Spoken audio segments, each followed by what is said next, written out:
Yes, amahoro y'Imana kuri mwe mwese mudukurikira umunsi ku munsi, nawe ngushimire wowe wafunguye iyi channel ya Kiramani Mr Daddy, ngushimire wowe wakoze subscribe, nawe ubasha gufungura ukareba utarakora subscribe, nkubwire nti nyarukiraho ukore subscribe byihuze kugira ngo ujye uba uwa mbere ubasha kubona ibiganiro byacu tugenda dushyiraho. Uyu munsi tugaruka muri My Heart Talking and Comment, tugiye kuvuga ku rukundo rwa Kelly ndetse na Chris.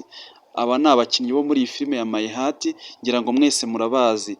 Aba bantu rero byaje kugaragara muri iyi nkuru koko bagize urukundo bagakundana, ariko bagakundana uyu Chris ari mu rukundo bya nyabyo, ndetse uyu Kelly we arimo kugenda abeshya Chris ko bari mu rukundo. Murabyibuka ko yari yahawe akazi na Kiramani ko kugira ngo amuzengagize mu rukundo gake gakeya, yibagirwe mushiki we Nina kuko yari yamushegeye cyane, yumva ashaka ko bakundana kandi adashaka ko nanone yatandukana na Yves ari umukozi wa Kiramani kandi ari umukozi umukorera neza, azi n'uburyo ki bakundanagamo, yumva ko kandi nanone aramutse abaye atamufashe kumwiyegereza bishobora kuba byatandukanya Chris we na Kiramani.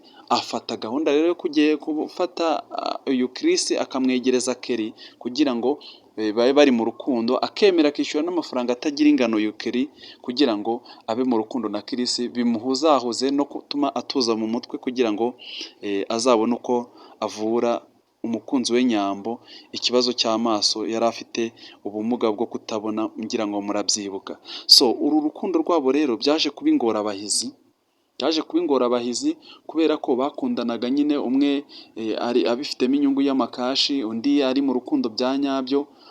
Nyine biza kurangira uyu Kelly, uyu mutipe yigaruriye umutima we, biza kurangira amukunze. Ariko Kelly bidakwiyeho ko yari afite undi mutipe bari bakundanye igihe kinini, uwo wamwishyuriye amashuri, wafashije imiryango y'iwabo, dore ko niyo baganiraga yahoraga avuga ati Mana yanjye, ibi bintu bishobora kuzatuma mpemuka. Yajya Chris gusa nk'aho abimubazaho utuntu twinshi, agasa nk'aho nyine amuzengagiza akabimuhisha, ariko biza kurangira noneho Kelly nawe umutima we wiyumvishijemo uyu mutipe.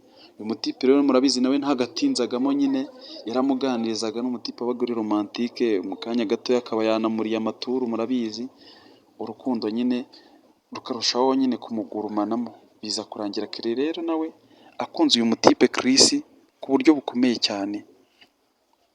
Nyuma yo gukunda Chris rero byaje kugorana kuko bakagira ibihe byo kujya basohokana bitandukanye.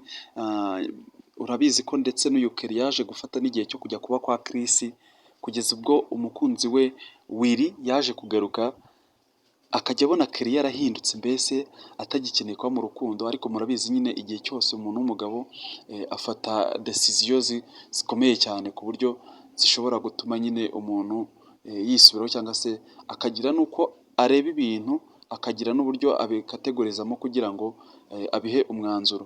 Uyu Kelly rero byaje kugaragara ko nyine arimo kugenda acengacenga Willy, ariko aza gufata umwanzuro nyine wo kubwiza ukuri uyu Chris. Chris arabimwemerera icyo gihe, ariko biza kumugora nyuma yabwo abimwemera yumva ko asa nkaho yahubutse. Ibyo bintu ngira ngo murabizi.